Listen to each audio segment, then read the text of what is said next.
On this vote, the yeas are 50, the nays are 47. The motion is agreed to. The joint resolution is discharged and will be placed on the calendar. Republicans in the United States Senate are turning against Donald Trump. What you saw right there, the Senate yesterday voting to discharge Senator Tim Kaine's Iran powers war resolution by a 50-47 vote, which was a major rebuke of Donald Trump's war. This is the Senate voting to block Donald Trump from having any more authority to prosecute this war against Iran, this unlawful war. It would still need to be passed in the House, then Donald Trump would still have veto power, but it is a very symbolic move that the Senate is saying that this is an unlawful and unauthorized war. Now, to get this vote passed, 4 Republicans had to work with Democrats. And you had Senator Collins, Senator Murkowski, Senator Paul, and Senator Cassidy. Notably, Senator Cassidy just lost his primary in Louisiana when Donald Trump endorsed his competitor. Donald Trump has been attacking Senator Cassidy, and he has now caused Cassidy to basically lose his job because Cassidy voted to impeach and convict Donald Trump several years back, so Trump holds a grudge for that. And now Cassidy is striking back because Donald Trump attacked him. Also, Cassidy striking back against Donald Trump when it comes to funding of Trump's Golden Ballroom. Cassidy's going to vote to block that. Also, as it relates to Donald Trump putting forward this $1.776 billion slush fund that Trump wants to give to January 6th insurrectionists, unlawfully stealing money from we the people, the taxpayers, in a case that he's settling a lawsuit that he filed against his own IRS and Treasury Department for $10 billion, and he settled for 1.776, but then told the judge there's a settlement that took our taxpayer money and is giving to January 6th insurrectionists. We're seeing Senator Cassidy, but also a lot of other Republicans, we'll talk about this in a moment, trying to block that and saying we don't support this at all. So stay tuned right there. One of the reasons that you're seeing Senate Republicans particularly livid at Donald Trump is that he's been attacking these incumbent senators who Donald Trump feels are insufficiently loyal to him. So yesterday, you may have heard this news we reported here on the MeidasTouch network, Donald Trump endorsed the very corrupt Ken Paxton, Attorney General of Texas, who was impeached but ultimately not convicted in the Texas legislature.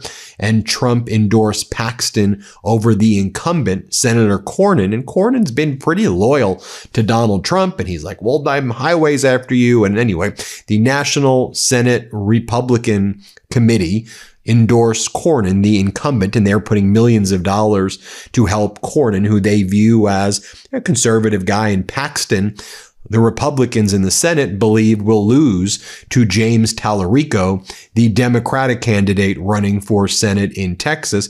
So Donald Trump announced his endorsement of Paxton yesterday as and the endorsement not of Cornyn. As our editor-in-chief Ron Filipkowski says, Trump endorses a serial fraudster and habitual adulterer Ken Paxton for Senate because they have a lot in common. And then you hear Donald Trump go, the highly respected Attorney General of Ken Paxton, an America First patriot, and someone who has always been extremely loyal to me in our amazing MAGA movement, is running for the United States Senate. He's not a patriot.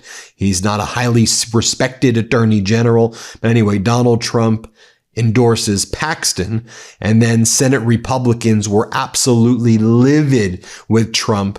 As Andrew Desiderio explains just now, Senator Wicker, Republican, remained stone-faced, appeared to be intentional for about 20 seconds as he walked into lunch, and we asked him for his reaction. Senator Murkowski says that Texas is now lost to Democrats, and she expects James Tallarico to win that seat. And as Desiderio also explains, there it is. Trump's endorsement of Paxton over the incumbent Cornyn in Texas is a nightmare scenario for Senate GOP leaders. And this is because lots of tens of millions of dollars has already been spent by the National Senate Republican Committee in order to prop up Cornyn, their incumbent and their current colleague. And then Donald Trump supported Paxton. Paxton announced, "I'm incredibly honored to have Donald Trump's complete and total endorsement." And as Desiderio says, this past 24 hours, it's been one of those days. So in addition to Senator Murkowski's comments that the GOP has now lost that Texas Senate seat. They expect to lose it now to Tallarico. They expect Tallarico to beat Paxton if Paxton wins in the primary. Paxton still has to win the primary, but when Donald Trump picks someone in the primary, that person in the MAGA cult usually is the person that wins. Senator Murkowski of Alaska is also saying now this $1 billion that Donald Trump and MAGA Mike want to give Donald Trump for the ballroom, which they're calling ballroom security. Murkowski says this is not gonna fly. She's waiting until what's called the bird bath, and that is to determine if the Senate parliamentarian will allow certain things in a reconciliation bill to go through. The parliamentarian has previously blocked this funding for Trump's Golden Ballroom, saying it violates the Byrd rule. Also notably, Donald Trump then demanded that Senator Thune, the Senate Majority Leader, fire the parliamentarian, who is a nonpartisan person. And then Thune said, "I'm not firing the parliamentarian, Donald. Go away. We're not firing. We just don't do that in the United States Senate." But now you have Murkowski saying that the $1 billion that they want to have go to this Golden Ballroom should just be going to other law enforcement priorities and not to this ballroom. Senator Cassidy, who lost his primary over the weekend because Trump endorsed Cassidy's competitor, told Igor Bobek the following: "They don't have a bid regarding the ballroom. They don't have a bid. They don't have engineering. They don't have architecture. They just kind of made that number up, $1 billion. So from what I know now, I will not be voting for the ballroom fund." Also, Senate GOP leader John Thune criticized Donald Trump's proposed weaponization fund, the $1.776 billion fund that Trump did by filing a personal lawsuit against the government for $10 billion. It also includes a settlement release that says that Donald Trump can never be audited and that any potential tax crimes or tax violations he committed, he gets full immunity for. Really? Why would you get full? I mean, just think about the level of corruption there. Thune says the following about Trump's $1.8 billion fund. "I'm not a big fan, and I'm not sure exactly how they intend to use it. I don't see a purpose for that." Just go through some facts. So this was Senator Bill Cassidy. Bring out the receipts, taking a jab at Donald Trump about losing the 2020 election in Cassidy's concession speech in the primaries. Let's play this clip. "I've been able to participate in democracy. And when you participate in democracy, sometimes it doesn't turn out the way you want it to. But you don't pout. You don't whine. You don't claim the election was stolen. You don't find a reason why.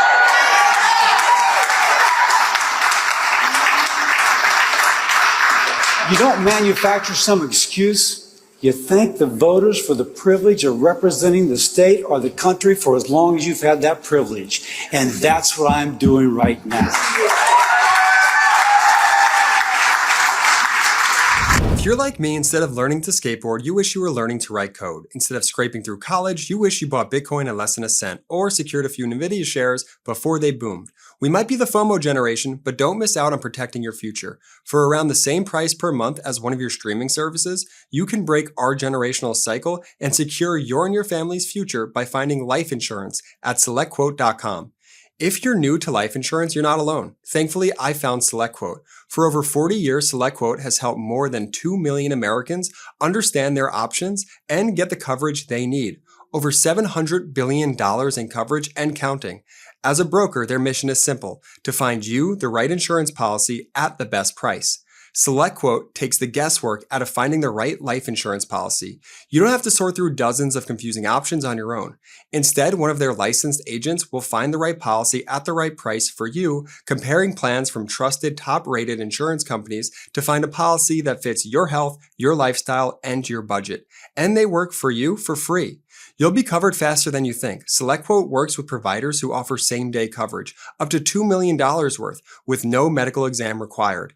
And you're not out of luck if you have pre-existing health conditions, because SelectQuote partners with companies that offer policies for people with conditions like high blood pressure, diabetes, or heart disease. SelectQuote makes life insurance simple. Even if this is your first time thinking about it, head to SelectQuote.com and a licensed insurance agent will call you right away with the right policy for your life and your budget. Life insurance is never cheaper than it is today. SelectQuote. They shop, you save. Life insurance is never cheaper than it is today. Get the right life insurance for you for less and save more than 50% at SelectQuote.com/Meidas. Save more than 50% on term life insurance at SelectQuote.com/Meidas today to get started. That's SelectQuote.com/Meidas. Then you had Senator Cornyn of Texas. He spoke out after Donald Trump endorsed Ken Paxton, and Cornyn described this as basically by endorsing Paxton, it will be an albatross around the neck of our candidates, and Tallarico is likely going to win. Play this clip. Well, we've always had these family fights within the Republican Party, and then we unify in order to win the election in November. And we'll do that again. But I believe that in terms of our success in November, that Ken Paxton would be an albatross around the neck of our candidates and would likely lose to James Tallarico. I think we've come too far and worked too hard to risk that. Then Donald Trump sent out his enforcer. Scott Pressler's the new MAGA enforcer.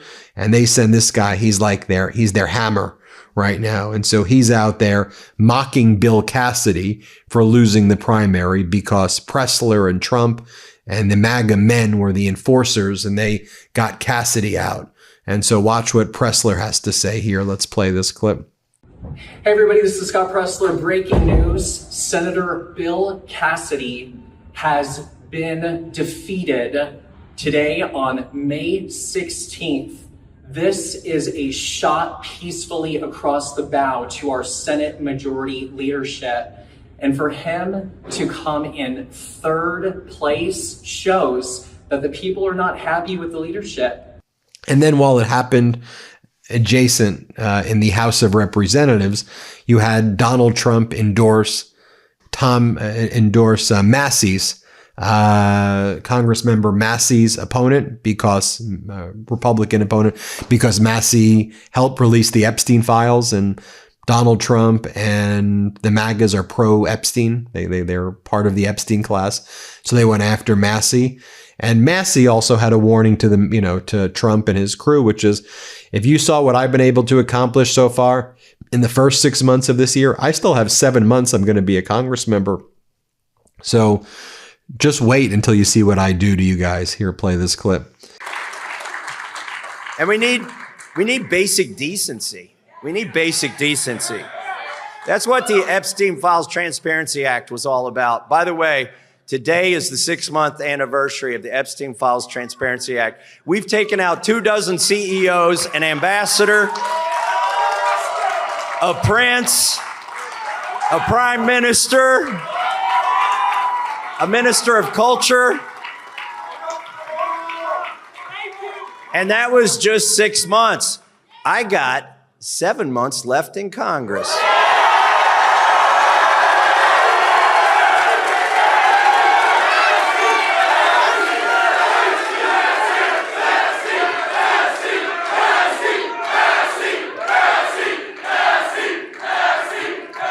Then our Pablo Manriquez, MeidasTouch Network DC correspondent, was able to speak to Senator Mike Rounds. And Mike Rounds also said that not a fan of the $1.8 billion fund that Trump's setting up for January 6th insurrectionists. Play this clip. Any reactions to this $1.7 billion fund from the IRS for January 6th? We haven't seen the details on it yet, but Okay. most certainly would appear to me that Congress will have some say, because there's an appropriation of funds someplace along the line. But right now, it's a matter of waiting for details from the White House to come out as to what it is. So you haven't got any documents or anything like that? I have not. Yeah. Okay. But this is something that certainly has congressional authority. Well, we're not talking a million, we're talking a billion. So right.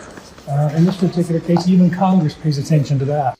More from Senator Thune right here about how personally disappointed he is that Donald Trump is not endorsing Cornyn. Let's play this clip. Given that you've spent months trying to persuade the president to endorse John Cornyn in the Texas primary, and given that the NRSC has invested heavily to help Cornyn win that primary, how personally disappointed or frustrated are you with the president's decision to endorse Ken Paxton today? Well, I think you all know my position on this issue. I've made it very clear for months now. And Senator Cornyn is a principled conservative. He is a very effective senator for the state of Texas. And but none of us control what the president does. He made his decision about that. That doesn't change the way I feel. And I am certainly supportive of, will continue to be supportive of Senator Cornyn and his reelection. And then finally, as Andrew Desiderio explains, quoting our ASIN over at the MeidasTouch Network, ASIN works for us, Desiderio says, this quote that ASIN captured from Vance is being talked about by some GOP senators right now who take issue with the Trump regime attacking Cornyn for not being there for Donald Trump when Cornyn was like the main Republican whip. He whipped up all the votes for Donald Trump during the first 2 years of Trump's first term to get all of those Supreme Court nominees through. And here's what J.D. Vance said. Let's play it. Good to see you, Mr. Vice President. Thank you. Today we saw the president endorse Ken Paxton over John Cornyn in the Texas Senate race. Do you think that sends a message going forward for the next cycle to senators, considering running for re-election, or any MAGA-aligned potential candidates that are considering challenging them? Well, I'd say a couple things, Nick. First of all, I think the president's very gratified by the response that he's heard from the base and from a lot of voters, I think, who are passionate about Ken Paxton. We think Ken Paxton is going to be a great senator for the people of Texas, but most importantly, a great United States senator who can work on solving the problems that all of us confront as a country together. I've known John Cornyn for a long time, but unfortunately, when it really counted, Ken Paxton was there for the country, was there for the president, and that's why he ultimately earned the president's endorsement. He thinks he's going to be a better senator, thinks he's going to make a better candidate. And so I do think it sends a message, but really not just the endorsement, but one of the things the president has done very effectively, going back 10 years in his leadership of the Republican Party and the country as president of the United States, is he said, I want people who fight for the good. I want people who can't be bought by corporate lobbyists, who can't be bought by Wall Street, who can't be bought by special interests, who are going to go to Washington and fight for the people who actually elected them to those positions. And I think one of the things we've seen in the Republican Party, while I can't say that all of our representatives are perfect or all of our senators are perfect, we have seen a much better crop of talent come into Washington since Donald Trump has been the leader of the party and the leader of the movement. I do think we're going to continue to see that happening. But I think the message that people should take from this is fundamentally, you have got to serve the people who sent you. And if you don't do that, you're going to find yourself out of step with voters or out of step with the president of the United States. And that's not a good place to be politically. So there you have it, folks. That's what's going on in the House and the Senate right now in Congress. Let me know what you think. Hit subscribe. Let's get to 7 million, everybody. Thanks for watching. New Meidas merch. Head to store.meidastouch.com today and get yourself the best pro-democracy gear and show your support. That's store.meidastouch.com.